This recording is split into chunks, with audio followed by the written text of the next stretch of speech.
Let's see how this sounds. Will everyone please be seated for the morning announcements? We'll welcome our guests to East Cornucopia Lutheran Church of the Perry this morning. Please sign the register and the narthex on your way out. Okay, here goes. Let this heat wave remind us that summer camp will be starting next week. And yes, there will be mosquitoes at camp. But parents, don't worry. The day the kids arrive at camp, we spray not only the entire grounds, but also every single child with DDT. Sure gets rid of those pesky bugs. Let's see what next. And there will be a short cemetery committee meeting next Tuesday evening at 8 p.m.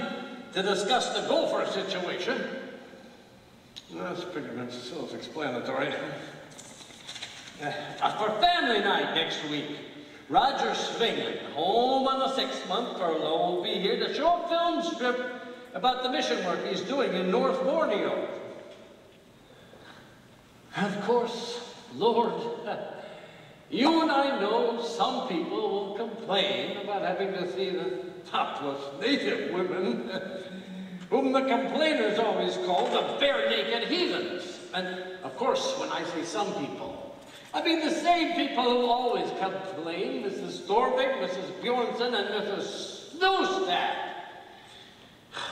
I blush when they look at National Geographic.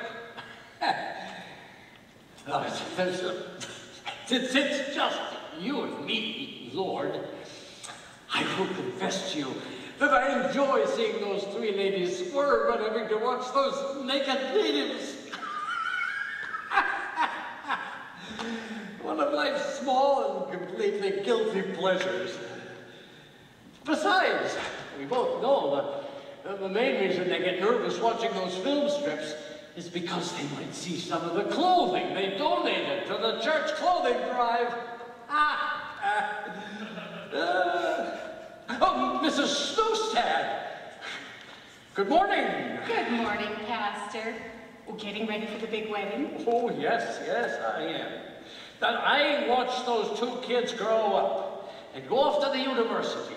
And now I get to marry them. Oh, I'm a very lucky man, Mrs. Snowstad. I remember when Karen and Elroy first brought Signe in here as a sweet little baby in her baptism dress. So do I. And today, Signe is marrying that handsome Harry. I will confess, Pastor, I was nervous when Signe was dating that Catholic boy, but I never said a word. Indeed, Mrs. Snowstad, you suffered in silence. Even a fish wouldn't get caught if it kept its mouth shut. How true.